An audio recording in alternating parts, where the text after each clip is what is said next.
자, 웃기면서도 경건한 어떤 묘비의 글입니다. 요즘은 우리나라도 좀 이런 현상이 나타났지만은, 서양에 가서 제가 맨 처음에 미국 같은 데 가서 깜짝 놀란 것은 동네의 평면에 막 묘비들이 이렇게 세워진 데가 많더라고요. 어떤 데는 교회당 안에도 있고요.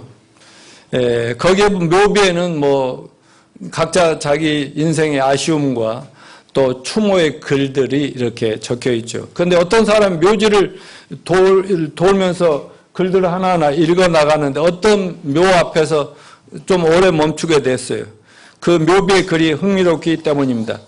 글은 단 3줄로 되어 있는데 첫 번째 줄에 이렇게 되어 있어요. 나도 전에는 당신처럼 그 자리에 그렇게 서 있었소. 그 말이 있어요. 그래서 웃음이 나와서 웃었는데 두 번째 줄을 읽으니까 나도 전에는 당신처럼 그것에 서서 그렇게 웃었답니다. 또 그래서 이 글을 읽자 이게 장난이 아니구나. 그래서 갑자기 이제 경건하고 진지한 마음으로 다시 마지막 줄 읽었더니 이제는 당신도 나처럼 죽을 준비를 하세요 라고 되어 있었다고 합니다. 여러분 죽음에 대한 준비가 되셨습니까? 죽음에 대한 준비만큼 엄숙한 것은 없습니다. 그런데 그 준비는 지금 살아있는 동안 해야지 죽은 다음에 죽은 사람을 위해서 가족들이 아무리 빌어줘도 그건 소용없는 짓인 걸 알아야 됩니다. 사망은 누구에게나 언제든지 예외 없이 들이닥치기 때문입니다. 우리 인생의 가장 심각하고 치명적인 문제가 뭐라고 그랬죠? 자주자주 얘기했습니다만 죄와 허물로 하나님과 천국과 영생을 잃어버리고 저주스럽게 살다가 허무하게 죽음을 맞이하게 되는 것이라고 말씀을 드렸습니다. 우리가 전도할 때도 맨 먼저 던져야 할 얘기가 뭐냐면 죄와 사망의 죽음의 문제를 해결하자는 것입니다. 그렇게 시작하는 겁니다. 사망은 우리가 아무리 발버둥 쳐도 누구에게나 어김없이 찾아옵니다. 이 죽음이라는 놈은 권력으로도 돈으로도 내가 가진 학력이나 또 의술이나 지식으로도 절대 막을 수가 없다는데 심각성이 있습니다. 어제 뉴스가 또 저를 충격적으로 만들었는데 인도네시아 해군 잠수함이 72시간 실종했는데 아무리 찾아도 없어요. 53명 그 젊은 해군들 전원이 사망한 걸로 추정이 되었습니다. 죽음이란 이처럼 시도 때도 없이 찾아오니 우리 성경은 뭐라고 그래요? 너희는 내일 일을 자랑하지 말라. 너희는 잠깐 있다가 없어지는 안개와 같은 존재라고 말씀하는데 이걸 명심합시다. 그런데 이 사망이란 것은 솔직히 말해서 인생이 그 어떤 고통받아도 가장 고통스러운 것이 아닐 수 없어요. 왜냐하면 이거 죽음이 오면 다 끝나버리니까 좋으나 나쁘나 오래 살고 싶은데 그래서 얼마 전에 어젠가 뉴스에 또 그런 게 나오더라고요. 아주 자랑스럽게 얘기하는데 이제 앞으로 10년 이내에 120년 평균 나이가 120년 세대가 된다는 거예요. 그러니까 자기는 120년 무조건 사는 거야. 나도 10년 더 살면 120살까지 살 수 있어. 아니 그걸 얼마나 지금 열심히들 연구하고 준비하는지 모를 그런 얘기입니다. 그러나 반드시 사람은 죽습니다. 세상에 많은 종교들이 왜 생겨났어요? 바로 이 죄와 죽음의 문제를 우리가 해결해 줄게 하는데 이 세상 어떤 종교도 해결해 줄 수 없습니다. 얼마 전에 설교 때 말씀드렸는데 예일대학교 철학과 교수인 셸리 케이건의 죽음이란 무엇인가 라는 이 책이 굉장히 세계적인 명저인데요. 이분의 강의는 17년 동안 세계에서 몰려온 정말 세계적인 인재들이라는 젊은 인재들이 정말 이 세계를 움직일 그 인재들이 이분의 강의에 몰두하는 거예요. 그만 왜 그렇게 오랜 동안 그분의 강의에 사람들이 몰두하냐? 죽음의 정체를 해결하고 혹시 해결점이 없을까 하는데 이분은 해답을 주는 것이 아니지만 사람들이 몰리고 있다 이거예요. 그만큼 사람들은 죽음을 심각하게 생각하고 있다는 것입니다. 또한 모든 사람들 술을 마시고 마약에 취하고 취미생활하고 열심히 돈 모으고 영화나 노래나 드라마에 미치고 다른 데 정신을 집중해 어떻게든 죽음의 존재와 두려움을 잊으려고 애쓰며 조금이라도 오래 살 수만 있다면은 무엇이든지 다 먹고 무슨 일이든지 다 하겠다 이런 자세로 살아가고 있잖아요. 여러분 사람은 왜 죽어야 합니까? 죽음의 원인은 무엇입니까? 어떤 죽음의 문제를 해결하려면 죽음의 원인부터 정확하게 알아야겠죠. 사도 바울은 죽음의 원인을 로마서 6장 23절에서 다 같이 뭐라 했어요? 죄의 삭은 사망이라고 선언했어요. 이 한마디로 끝나는 거예요. 또한 사도 바울은 모든 인간들이 죄를 지을 수밖에 없고 결과적으로 죽을 수밖에 없고 죽을 줄 알면서도 죄를 끊을 수 없는 원인이 뭐냐? 한 사람 아담으로부터 죄악의 유전인자를 받고 죄인이 죄인 낳고 죄인이 죄인 낳고 타고 나면서부터의 유전자를 가지고 태어나기 때문에 이거 죄를 끊을 수도 없고 어떻게 할 수가 없다는 겁니다. 로마서 5장 11절 같이 읽습니다. 이러므로 한 사람으로 말미암아 죄가 세상에 들어오고 죄로 말미암아 사망이 왔나니 이와 같이 모든 사람이 죄를 지었으므로 사망이 모든 사람에게 이르렀느니라. 아멘. 그러니까 아담의 후손인 우리들은 아담의 유전자를 받을 때 좋은 것도 받지만 그 죄악이라는 죄라는 유전자를 받기 때문에 어려서부터 계속 죄를 지을 수밖에 없는, 그러면서 크면서 죄가 온몸을 퍼지고 죄가 자기를 죽여가고 있다가 마지막 죄 때문에 죽는단 말이죠. 아무리 위대한 왕이든 권력자든 종교 지도자든 지성인이든 무식쟁이든 어른이든 청년들이든 아이들이든 부유한 자든 거지 같은 인생이든 다 예외 없이 한 번 죽는 것은 하나님의 정하심임을 믿읍시다. 그러나 단 한 분 예수님만은 죽음으로 끝나지 않았습니다. 사람으로 오신 예수님도 결국 사람의 육체를 입었기 때문에 33세 십자가에 처참하게 돌아가셨어요. 말하자면 자기 죄 때문에 돌아가신 분이 아니에요. 그분은. 그러나 우리의 죄를 뒤집어 쓰고 돌아가셨어요. 그러나 사망 후 정확하게 무덤에 묻힌 지 3일 만에 부활하셨습니다. 이 사건은 인류 역사상 최초의 일이고 역사적인 사건이라고 아니할 수 없습니다. 이 사실은 그 당시 온 세상에 엄청난 충격을 던지면서 그때부터 모든 상황은 180도로 전환되었습니다.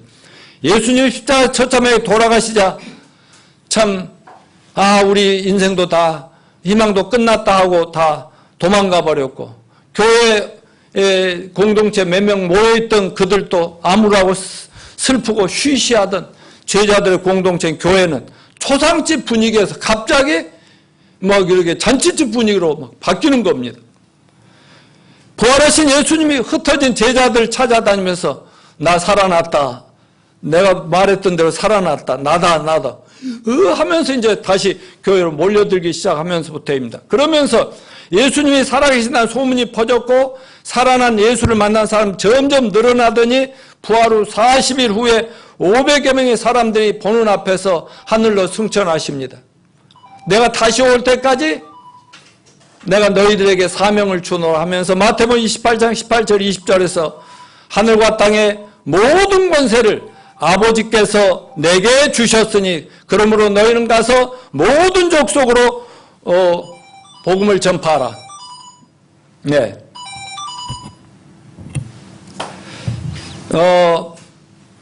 다시 말씀드립니다. 마태복음 28장 뭐라 했어요?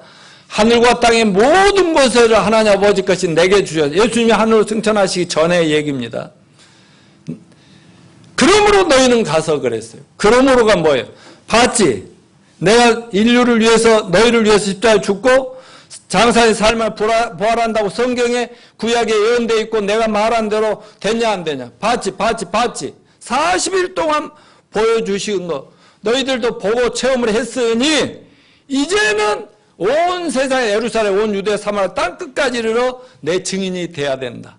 너희들이 본 대로 느낀 대로 이것을 만면에 전해서 영혼들을 구원하고 제자를 삼아서 온 세계 확산을 시켜라. 그렇게 말씀했어요. 그 확신을 갖고 있었기 때문에 그때부터 제자들은 죽음을 두려워하지 않고 목숨 걸고 온 세계 하나님 인도하는 대로 가서 복음을 온 땅에 확산하기 때문에 기독교가 이렇게 세계적인 기독교가 되었던 것입니다.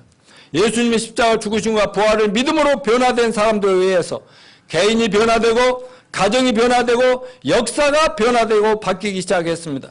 오늘 우리가 이렇게 교회에 와서 예배드린 것도 바로 우리의 죽음의 문제를 영원히 완벽하게 해결해버린 예수님의 부활을 믿고 예수님께서 부활과 영생의 소망을 주님에게서 찾았기 때문이라고 믿습니다.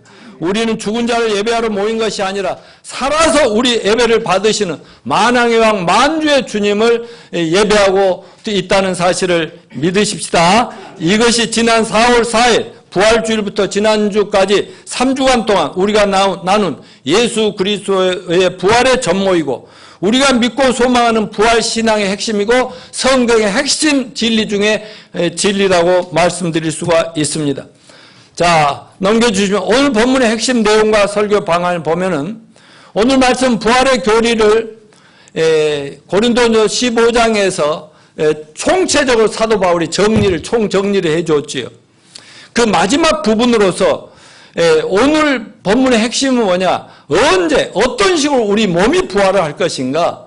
굉장히 중요한 주제 아닙니까? 그러므로 우리는 오늘 본문 말씀을 통해서 부활의 교리이자 부활에 대한 성경의 진리를 총정리하면서 젊은 안들거나 언제든지 하나님 부르면 떠나가야 하는 우리 인생들에게 죽음에 대한 최선의 준비가 되시기를 바랍니다. 또한 사는 동안 어떻게 사는 것이 최선의 삶인가를 잘 배우는 복된 시간 되시기를 바랍니다.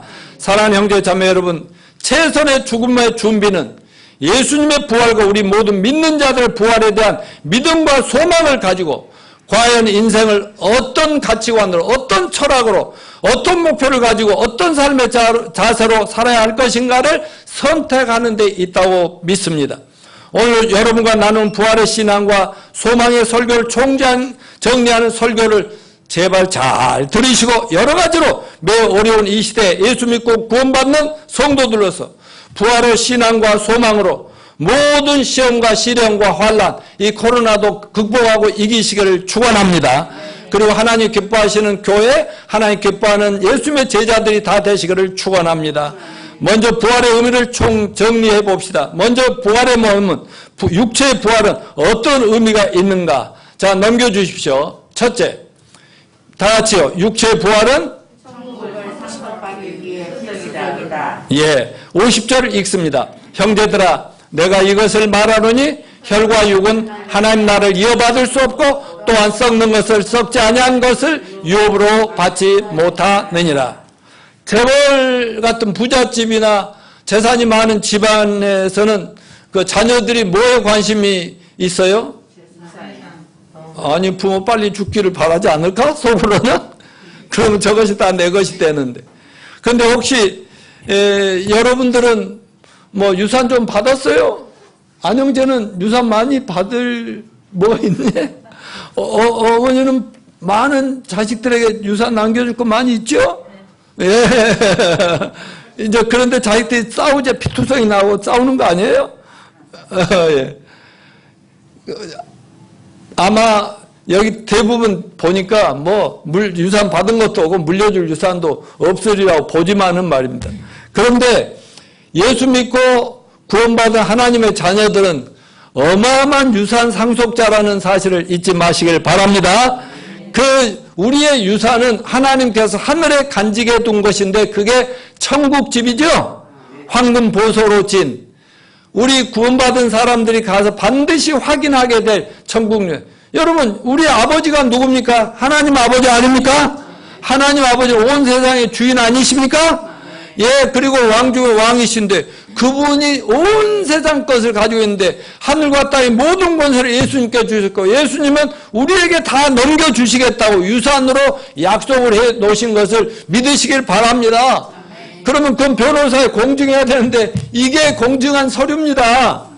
제가 여러분의 변호사입니다. 아멘.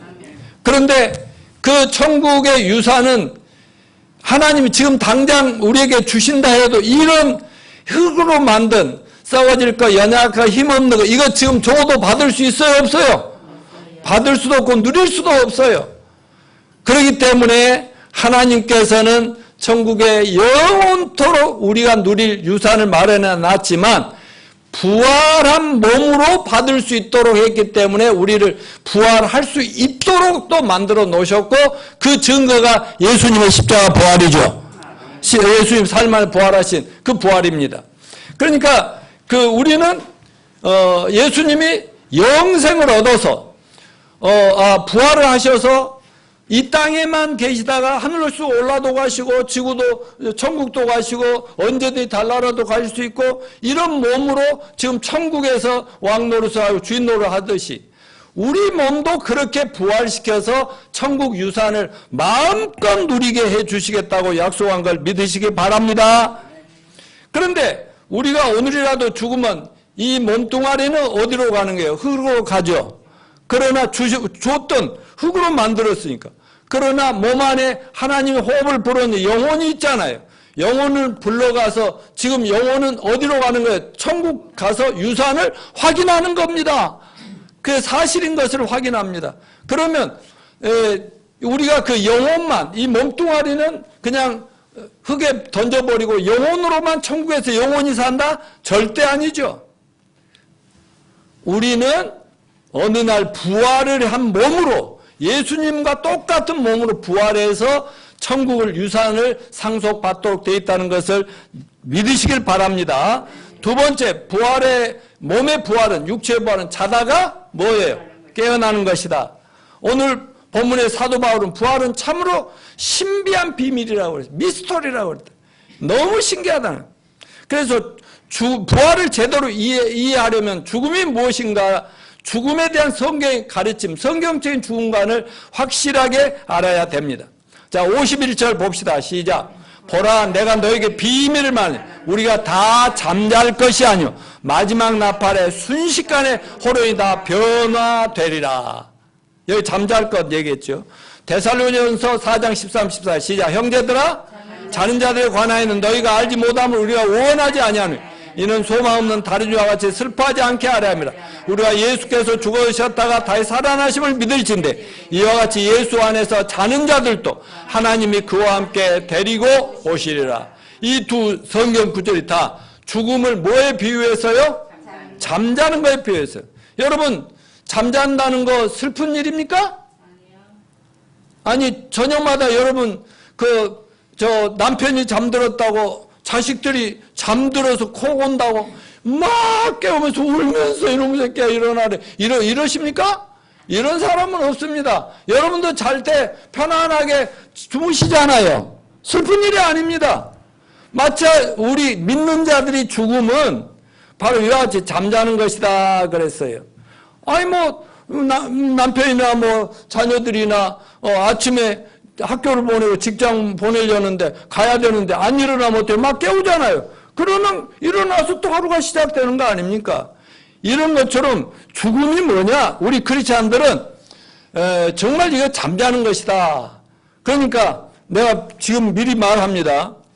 나 죽었다고 하면은 코로나 때는 오지 말고 나중에 좋은 때 같으면 한번 좀 와야 돼, 안 와야 돼? 와서 울어야 될까, 안 울어야 될까? 또 너무 안 울어줘도 저도 뭐야, 그러거나. 근데 하여튼 많이 울 필요 없어요. 그냥 안 나온 눈물을 또 억지로 쌀 필요도 없고 살짝 흐르는 눈물 일부러 막 감출 필요는 없지만은 울고불고 할 필요 있어요, 없어요? 당연히 없겠지. 여러분들도 미리미리 유언하십시오. 엄마, 아빠 돌아가시면 울고불고 하지 말고 잠깐은 아쉬움에 눈물을 흘릴 수 있지만은 그냥 예수 잘 믿다가 나중에 만나면 되니까 그러면서 찬양하고 예배해야 되겠죠? 그렇게 하면서 그래서 크리스찬들은 그냥 잠깐은 슬퍼서 이별의 아픔이 있지만은 울면서 잠깐 찬양하고 기도하고 예배하면서 그 다음부터 손님들에게 우리 어머니 아버지 천국 가셨습니다 이렇게 얘기하는 것입니다. 그런데 제7일 안식일 교회나 거기서 갈라져 나온 여호와 증인들은 영원 불멸을 믿지 않습니다. 다시 말하면 사람이 죽으면 그대로 끝나버리지 영혼이 막 몸을 떠나서 살아있고 이렇지 않다고 그렇게 믿는 거예요. 그런데 살아생전에 몸의 부활을 하고 싶어서 미치는 거예요. 근데 그 사람들은 잘못된 교리를 만들어 놨기 때문에 살아생전에 자기들이 정해놓은 그대로 잘하는 사람들은 죽음을 맛보지 않고 살아생전에 이 몸이 그대로 영원히 산다고 믿기 때문에 가족이고 친구 모든 걸 다 버리고 그들이 원하는 대로 하려고 하는 건데 이거 잘못된 것이라는 걸 잊지 마시길 바랍니다. 예, 신천지에 빠진 사람들도 영혼 불사를 얻으려고 저렇게 많은 사람들이 신천지에 잘못된 교리에 헌신하지만 이게 또 많이 이번 코로나로 정리되고 있습니다. 그러나 우리는 죽음이 잠시 잠깐이지만 육체가 잠을 자다가 깨어나면 다시만 하나님이 일어나라 때가 됐다 하면은 언제든지 일어날 수 있다는 이런 죽음관을 가지고 죽음을 두려워하지 마시고 언제든지 죽음을 당당히 맞이할 수 있는 저와 여러분이 되시기를 축원합니다. 세 번째, 육체의 부활은 무엇이다?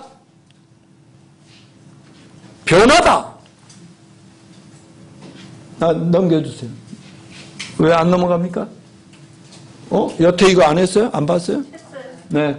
예, 변화다. 같이 읽습니다. 시작. 마지막 나팔에 순식간에 호련히 다 변화되니 나팔 소리에 남이 죽은 자들이 썩지 아니할 것 다시 살아나고 우리도 변화되리라. 이 썩을 것이 반드시 썩지 아니할 것 있겠고 이 죽을 것 죽지 아니함을 입으리로다. 이 썩을 것이 입을 것이 썩을 몸을 썩지 않을 몸을 입을 것 썩을 몸이 썩지 아니함을 입고 이 죽을 것 죽지 아니함을 입을 때에는 사망을 삼키고 이기리라고 기록한 말씀이 이루어지리라. 여기 변화되리니 우리도 변화되리라 하는 말씀이 많이 있는데 여러분 구원은 변화지요? 예수 믿는 건 변화의 시작입니다. 구원은 거듭남인데 거듭남이라는 말 자체가 전에 건 완전히 끝나고 새로운 출발이라는 그런 얘기 아니겠습니까?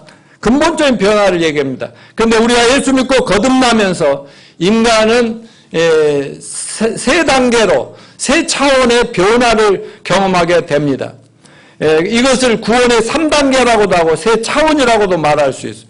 이렇게 되면 마치 구원이 3단계를 통해서 이루어지는 것 같다 해서 그러면 우리는 구원 받은 게 아니죠. 2단계를 넘어가요. 3단계 넘어가요. 잘못 넘어가면 구원을 못 받고 천국도 못 가나 그런 말이 아니고 1단계, 2단계, 3단계 이걸 칭의 성화, 영화라고 하는데 잠깐 살펴봐야 돼요. 구원의 첫 번째 단계 칭의 이건 신분과 위치의 변화입니다. 로마 3장 23절 읽어봅시다. 모든 사람이 죄를 범하였음에 하나님 영광에 이르지 못하더니 그리스도 예수 안에 있는 구속으로 말미암아 하나님의 은혜로 값없이 의롭다 하심을 얻은 자 되었느니라. 여기 하나님의 은혜로 값없이 의롭다 하심을 얻은 자 되었다. 의롭다함. 자, 로마서 5장 1절 시작. 그러므로 우리가 믿음으로 의롭다 하심을 얻었은즉 우리 주 예수 그리스도를 말미암아 하나님과 더불어 화평을 누리자. 자, 우리가 믿음으로 뭘 얻었습니까? 의롭다함을 얻었다. 그 말은 이 죄의 덩어리야 하던 사람을 의롭다 그 말은 죄 있다는 거예요, 없다는 거예요? 죄 없는 의인이 됐다고 함을 얻었으니 그 말이잖아요. 여러분 일생에 태어나서 누구든지 회개하고 예수를 믿으면 그 어마어마한 무시한 죄들이 한꺼번에 다 용서되고 하나님은 너 무죄 특사. 여러분 사형수가 흉악범이 교도소 안에 죽을 날을 기다리고 있는데 대통령이 바로 특사하면 끝나는 거죠. 그리고 무죄 판결이 되는 거죠. 권리가 회복되는 거죠. 그런 것처럼 칭의라고 하는 건 하나님이 너는 이제 오늘부터 무죄야, 의인이야 이렇게 불러주신 그 확신을 받은 날이 있어야 합니다. 그게 구원이고 이 한 번 얻은 구원은 내가 잘하고 잘못하고 상관없이 내 마음에 확실한 믿음이 있으면 영원히 구원이라는 걸 믿으십시다. 아멘이요. 여러분 의롭게 됨을 얻으셨죠? 네. 두 번째는 성화입니다. 성화는 sanctification. 자, 디모데후서 3장 15절 17절 시작. 또 어려서부터 성경을 알았나니 성경은 너로 하여금 그리스도 예수 안에 있는 믿음으로 말미암아 구원에 이르는 지혜가 있게 하느니 모든 성경은 하나님 감동으로 된 것으로 교훈과 책망과 바르게 함과 의로 교육하기에 유익하니 이는 하나님의 사람으로 온전케 하며 모든 선한 일을 행할 능력을 갖추게 하려 함이라. 아멘. 이 구절은 성경이 어떤 역할을 해주는가, 우리 모든 인류에게 인간들에게 어떤 역할을 하는가. 첫째 15절에는 성경은 믿음으로 말미암아 구원에 있는 지혜를 얻게 해준다. 그래서 여러분 어떻게 구원받았어요? 여러분이 뭐 잘해서예요? 여러분이 대단한 사람들이라 구원받은 거예요? 아니죠. 어느 날 교회와 설교를 듣던 성경 말씀을 듣던 이 성경 속에 예수님을 믿음으로 여러분께서 구원받으신 것을 믿으십니까? 여기서부터 신앙생활이 시작돼요. 인생은 새롭게 출발하는 거예요. 변화가 시작되는 거예요. 그런데 16절을 보면 성경은 하나님의 감동으로 된 교훈과 책망과 바르게 의의 교육. 성경은 계속 우리를 이렇게 살아야 된다. 이렇게 잘 가야 된다. 저렇게 살면 안 된다. 이런 말씀을 해주다가 잘못 가면 떼찌해주고 또 떼찌 그러면서 또 바른 길을 제시해주고 또 이렇게 자꾸 하나님 말씀으로 양육을 해준다는 거죠. 그러면서 하나님의 사람으로 온전케 하며 다시 말하면 구원받은 저와 여러분을 전 온전케 한다면 성숙시켜 간다는 거예요. 점점 변화시켜 간다는 거예요. 어느 정도로 변화되어야 되는 거예요? 예수님만큼 변화되는 거예요. 예수님 말하는 것처럼, 예수님 생각하시는 것처럼, 예수님 마음 쓰는 것처럼, 예수님 마음에 속에 있는 생각처럼, 예수님의 사람 관계 하는 것처럼, 그 예수님이 사시는 것처럼 어떻게든지 본받아 가는 그것을 성경 말씀을 통해 우리 변화시켜 주신다. 아멘요? 그리고 모든 선한 일을 행할 능력을 갖추게 하려 함이니라. 우리도 변화된 만큼 선한 일을 하도록. 근데 이렇게 우리를 이런 변화의 과정은 몇 년 동안만 하면 되는 거예요? 구원받고 3년? 아니요. 어떻게 해야 돼요? 평생 죽을 때까지 우리는 누구를 닮아가야 돼요? 예수님을 닮아. 나는 1979년 4월 11일 날 구원받고 40여 년을 변화돼도 요만큼밖에 안 됐어. 그러니까 앞으로 60년은 더 살면서 더 변화되려고 그래. 예수님 더 닮아가려고 그래. 어제 명환이랑 영어 성경 공부하는데 막 목사님 앞으로도 70년 더 사실 건데 뭐 이러면 39세시잖아 뭐 이러더라고요. 아무튼 그러나 예수를 믿었기 때문에 이만큼이라도 변화된 것이라는 거. 아멘이요? 그러니까 변화의 방법은 뭐예요? 하나님 말씀으로 거듭나야만 거기에 말씀으로 영양분을 먹이고 그렇게 하고 성령으로 물을 주고 해서 국물을 먹이고 이래가지고 하면서 점점 하나님의 사람답게 예수님답게 이렇게 변화돼 가는 것이다 하는 것이에요. 여러분 사람이 변하려면 이 보는 관점이 똑바로져야 돼요. 근데 사람이 삐딱하게 뭐 정치를 보나 이 사람을 보나 아내를 보나 자식들을 보나 세상을 볼 때 삐딱하게 보면요 그 사람 자체가 삐딱한 사람이 되는 거예요. 그런데 사람의 관점이 똑바르면 마음도 똑바로지고 생각도 똑바로지고 말도 똑바로 나오기 시작하고 행동도 똑바르고 그렇게 계속 똑바르게 그것을 근데 똑바르게 바르게 우리 마음과 생각과 이런 걸 잡아주는 게 하나님 말씀이죠. 그 말씀을 그래서 늘 배우고 읽고 공부하고 자꾸 묵상하고 하다 보면 내 삐딱한 생각이 올바라지면서 내 삶이 똑바르게 가게 된다는 것이죠. 아멘요. 그러면서 습관이 바뀌고 인격이 바뀌고 계속 운명이 바뀌면서 예전에 그렇게 모든 걸 가지고도 불행하던 사람이 아무것도 없어도 우리 정명남처럼 늘 나는 부자다 이런 마인드로 살아가는 거 아니겠습니까? 여러분 이런 것을 성화라고 합니다. 성화. 거룩하게 변화되어 간다는 것이죠. 그런데 이 말씀만 가지고 우리가 변화되는 게 아니라 아무리 말씀을 듣고 설교를 들어도 안 변하면 하나님이 뭐 하죠? 자, 공민이 자매니 애들이 잘못하면 말을 잘 안 들으면 어떻게 해요? 내놈하죠? 또 매매도 할 수 있죠? 이렇게 뭐 미워서가 아니라 이렇게 하면 엄마한테 칭찬 먹으려고 더 잘하고 이렇게 된다고. 그러니까 고난과 역경과 시련이 크리스찬들에게 또 있는 거예요. 이건 뭐예요? 우리를 변화시키는 그것도 하나님의 은혜라는 사실을 알고 아무리 힘들고 고통스러운 시련과 환난이 닥쳐도 우리는 감사하며 삽시다. 하나님 은혜라고 고백할 줄 압시다. 그리고 부정적으로 말하거나 긍정적으로 말합시다. 자, 세 번째 구원의 완성이라고 할 수 있는데 이거 영화 글로리피케이션인데 이게 몸의 변화입니다. 예수 믿고 구원받은 우리 변화는 영혼의 변화. 속사람이 예수 믿으면 촥 변해가지고 거듭나 새 생명 예수님이 내 안에 들어버려. 거기서부터 평생도록 예수님 닮아가는 이제 그 삐딱했던 거, 잘못됐던, 타락했던 우리 마음, 생각, 행동 거지 모든 습관, 인격이 점점 아름답게 사람들이 봐도 참 훌륭하다고 할 정도로 이렇게 변화돼 가는 것입니다. 그런데 여러분, 우리가 이런 그 흙으로 만든 몸을 가지고 있는 한은 아무리 변화돼도 그 사람은 완벽할까요? 절대로 완벽하지 않죠. 아무리 훌륭하게 변화되고 세계적으로 유명한 목사가 되고 종교인이 된다 할지라도 우리는 타락한 이 몸을 가지고 있는 한은 언제든지 세상의 유혹도 받을 수 있고 내 안에서 또 나를 막 뒤엎을 수도 있고 세상 밖에서 나를 뒤엎어서 옛날 그놈이 그놈같이 만들어버리는 그런 역사가 있다는 것입니다.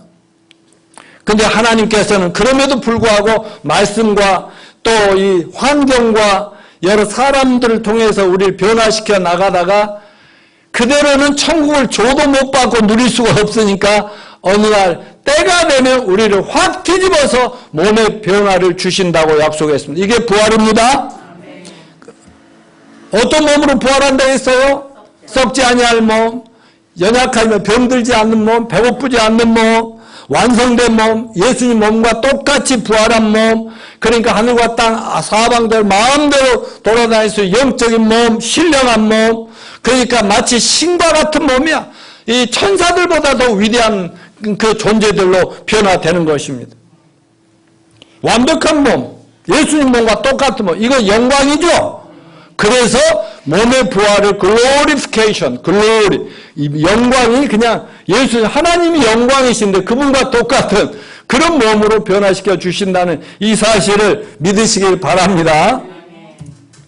그럼 몸은 언제 어떻게 변화되는가? 52절을 읽어봅시다. 나팔 소리가 나매 마지막 나팔에 순식간에 순식간에 죽은 자에 썩지 아니할 것 살고 또 뭐예요? 마지막 나팔에 순식간에 호련히 다 변화하리라. 먼저 어떻게 부활하냐? 순식간에 호련히 그랬어요. 눈 깜짝할 사이에 그런다. 그런데 이게 오늘 본문에 이제 뒤에도 나오지만은 어땠어요? 먼저 죽은 자들이 그 첫째 하늘의 나팔 소리가 빰빠바밤 빰빠바밤 이게 뭐예요? 예수님 재림 나팔 소리죠? 예수님이 곧 출발하신다. 너희들을 부활시키러 가신다. 준비하라. 빰빠라밤 빰빠라밤 하면은 순식간에 무덤 속에서 죽어서 시체도 없고 티끌로 변해버린 죽은 성도들이 먼저 샥 사람으로 일어나고 하늘로 주보 앞에 있는 것처럼 막 하늘로 이렇게 끌려 올라가고 그 살아있는 우리는 어떻게 된다고 했어요? 우리도 동시에 순식간에 싹 변화돼서 마스크 가지고 가요? 안 가지고 가요? 마스크도 필요 없고 아무것도 필요 없어. 형제 그 자동차 저거 가지고 올라가 안 돼. 자동차 때문에 안 돼. 다시 돌아올 거야? 그건 아니지. 하여튼 모든 걸 남겨놓고 그냥 미니 자매는 혼자 그대로 갈 거야. 애들도 있는데 그냥 하나님 알아서 같이 가면 공중에서 얘들아 이러는 거 아니에요. 근데 우리 아들 노집사는 그 멀미를 많이 해가지고 비행기만 타도 멀미약을 먹는데 그 잠을 자고 그러는데 이 하늘로 이거 올라가는 걸 뭐라고 해요? 휴거라고 그러죠. 휴거라는 말은 쿼터, 캐첩. 마치 하늘에서 비둘기가 이렇게 먹이를 찾고 이렇게 조용히 독수리가 날다가 비둘기가 아니라 독수리가 날다가 이렇게 보니까 어느 닭이 있고 닭이 한 마리가 어느 집에 있어. 그 노리다가 슉 착 채갖고 올라가는 거죠. 그 피할 시간도 없는 거잖아요. 이런 거를 휴거라고 그래. 잡아서 데리고 가버린다 그래. 이거를 영어로 랩처라고 하는데 이거 원어는 레페라라고 그래. 근데 이거는 대환이라는 뜻이거든. 이거는 멀미약 먹을 필요 있다고요, 없다고요? 그냥 올라가면서 그냥 너무 신나고 할렐루야. 여러분 성도 여러분 누구 있어? 이선자 모친님 갑니까? 다 올라가죠. 막 이러면서 얼마나 신나게 하늘 올라간다. 그때 우리 원더풀을 외치겠죠. 할렐루야를 외치겠죠. 참 신비로운 일이죠. 그러면 언제 구원받은 우리가 어떻게 변화되는가 했는데 재림에는 두 종류의 재림이 있는데요. 한번 넘겨줘 보시죠. 예. 공중 재림과 지상 재림이 있어요. 나팔 소리가 나면 첫째 하나님이 예수님이 하늘로부터 재림하시면서 이 땅으로 내려오시면서 뭘 한다고 그랬죠? 성도들을 불러 하늘로 모은다고 그랬죠? 이게 휴거시키죠? 그래가지고 우리를 만나서 이 땅으로 바로 와버려요? 아니고 하늘로 그대로 공중까지 우리를 환영해가지고 하늘로 천국으로 데려가서 7년 동안 우리를 피난시킨 다음에 이 땅에는 예수 안 믿는 이 모든 악한 세상에 대해 하나님이 무서운 심판을 내리는데 이게 7년 대환란이라고 하는 것입니다. 그 7년 환란에 우리가 들어가야겠어요? 안 들어가야 되겠어요? 그러면 이상하죠? 믿었는데도 왜 이렇게 안 믿는 사람을 심판할 때 우리를 집어넣지? 자, 그거를 이해하시려면 노아가 살던 시대에 그 세상 사람들이 오늘날처럼 너무나 타락하고 부패하고 너무나 지금 하나님 쳐다볼 수가 없어. 그래서 물로 심판한다 하고 노아를 불러서 너는 방주를 지어라. 그리고 할 수만 있어 많은 사람을 다 태워라. 그런데 사람들 말 들어야 안 들어요? 절대 안 듣네. 노아의 가족들만 8명 타서 방주. 그때 하나님이 물로 심판할 때 다 쓸어버렸는데 그때 노아의 가족들 어떻게 죽었어요? 안 죽었어요? 그때. 이 점점 뱃속에서 하늘로 물로 둥둥둥 떠올라가는 이게 휴거의 모형이야. 휴거의 모형. 그런 것처럼 하나님께서는 어떤 교회들이나 어떤 교파에서는 예수 믿어도 7년 대환란 통과하고 거기서 살아남아야 되고 666표 안 받아야 되고 그런 얘기를 하는데 이거는 뭔가 구원을 잘못 알고 있는 거예요. 자, 우리는 환란을 통과하지 않습니다. 우리는 환란을 피해서 하나님이 데려가신다 했는데 그 구절이 있죠. 여기 같이 읽어보시죠. 데살로니가 1장 10절 시작. 또 죽은 자들 가운데 다시 살리신 그의 아들이 하늘로부터 강림을 기다린다고 말해 이는 장래 노하심에서 우리를 건지시는 예수시니라. 그러니까 하나님은 장차 이 세상의 불로 심판을 전 세계 인류를 우주 만물을 심판하실 때 우리를 피하게 해준다고 그랬잖아요. 약속했죠. 이런 구절들은 그 사람들 눈에 안 보이더라 이 말이에요. 자, 그러면 언제 우리 구원받은 우리들의 부활이 이루어지는가?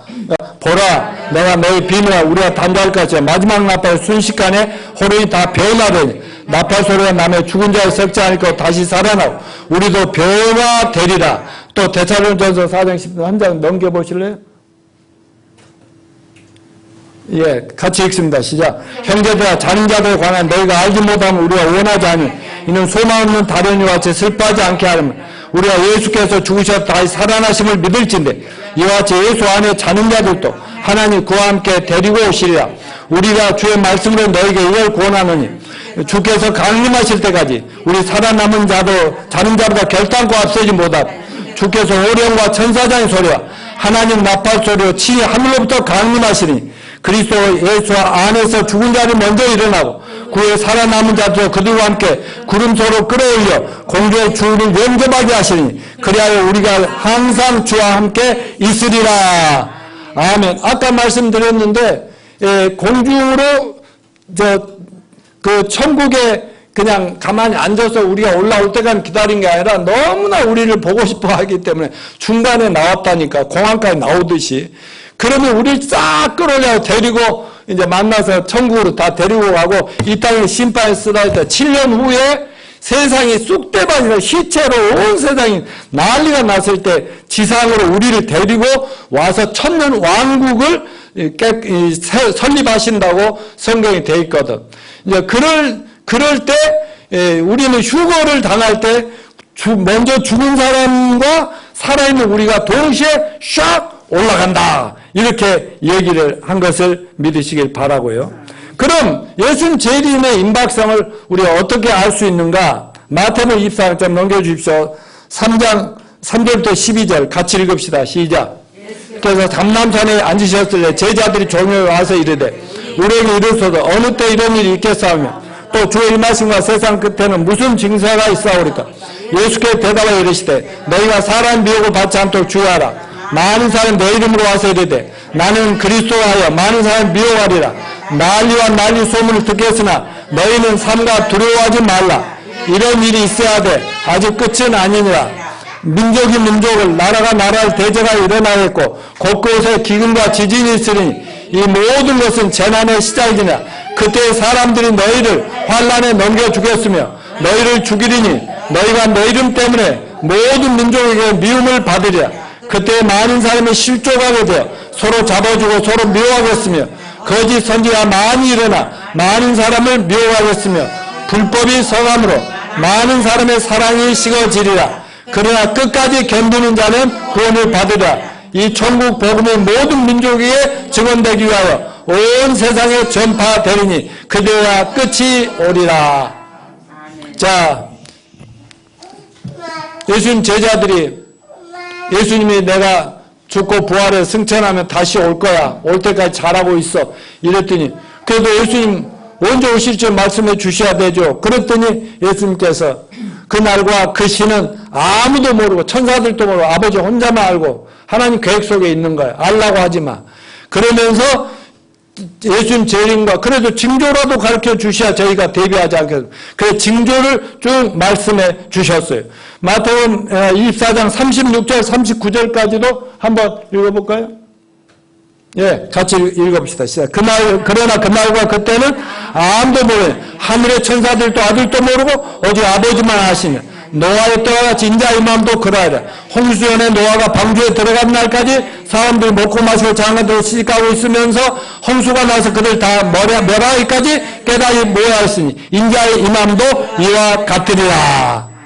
이렇게 그 분명하게 말씀하면서 그 대신 하늘에 나팔 소리가 나면은 반드시 이제 때가 임박했다는 걸 그러면서 여러 징조를 얘기했는데 그 징조 중에는 막 이단들이 일어날 것이고 각 나라와 나라끼리 막 싸움 또 환경 문제 지진 뭐 굶주림 뭐 기후 문제 뭐 이런 것들이 막 굉장히 일어나고 그 다음에 불법이 성행할 것이다. 그 말은 이 땅이 소돔과 고모라 같이 철저하게 타락하고 불법이 성하고 도덕 윤리가 완전히 무너지고 뭐 그렇게 될 거라고 얘기했어요.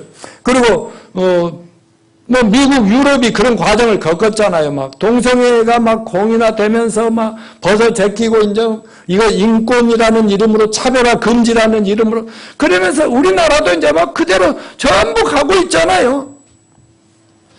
그러면서 막 교회에 대한 핍박과 교회에 대한 욕들과 손가락질이 막 갈수록 심해질 거라는 거예요. 이번에 우리 코로나 이 상황에서 교회가 욕 엄청 먹고 있죠? 그리고 요즘 교회 많이 모여요, 안 모여요? 모임이 엄청 줄어들고 있죠?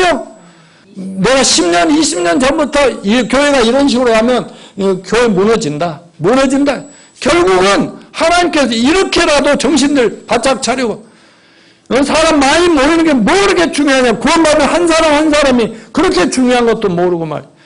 그런데 교회가 잘못만 해서 이렇게 욕을 당한 것이 아니고 잘하고도 사람들은 그냥 교회를 가 그렇게 보기 싫은 게 이게 사탄 마귀는 교회를 욕하게 만들고 교회를 못 가게 만들고 아까 셜리 케이건이라든가 버트런 러셀이라든가 이런 철학자들 세계적인 석학들이 막 예수를 믿지 않을 이유들을 막 얘기하고 아까 셜리 케이건이라는 그 예일대학교 교수는 말이지 인간의 몸은 기계덩어리 같아서 때가 돼 귀에 고장나면 갖다 버리면 그만이지 뭐 영혼이니 어쩌니 내세니 상상도 못할 자기는 기가 막힌 그 학적인 지식을 가지고 얘기하니까 젊은이들 막 글이 다 빨려.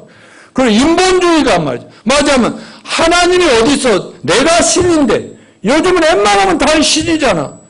저 트로신이라고 아나? 트로신? 예? 요즘 노래만이야. 웬만하면 다 신이야. 모두가 신이야.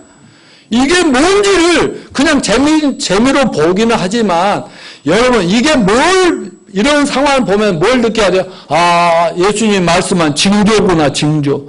예고편이구나. 때가 다 됐구나. 이렇게 깨달을 수 있는 저와 여러분이 되시기를 축원합니다.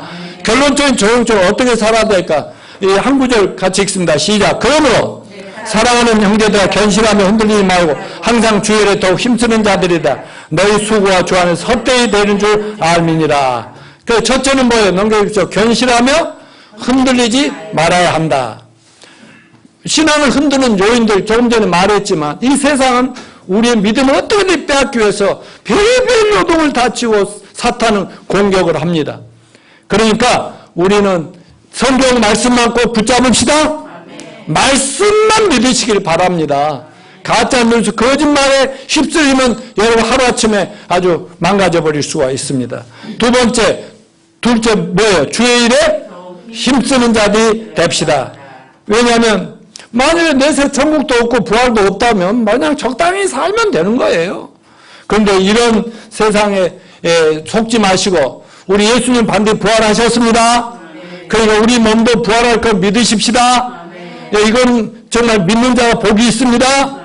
그러면 믿는 동안에 뭐 해야 돼요? 부활하고 그날까지 가면서 그냥 나는 구원 받았으니까 나 혼자 잘 살면 된다. 아니죠.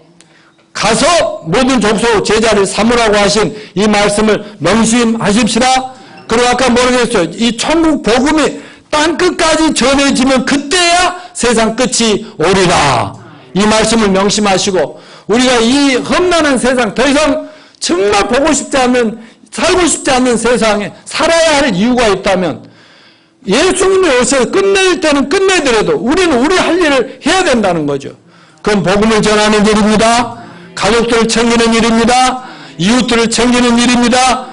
이 코로나는 바로 우리들에게 바로 거기에 길을 죽지 말고 어떻게든지 이 정신을 바짝 차리고 한 명이라도 구원하는 일을 하다 보면 하나님의 교회를 세계적으로 믿음 좋은 사람들 통해서 교회를 완성하고 세계 선교가 끝나면 스톱! 이제는 끝내고 올라오라 하면 올라가면 된다는 사실을 믿으시고 부활의 신앙과 소망을 가지고 이 세상을 고난과 역경을 이기면서 승리하는 저와 여러분이 되시기를 축원합니다.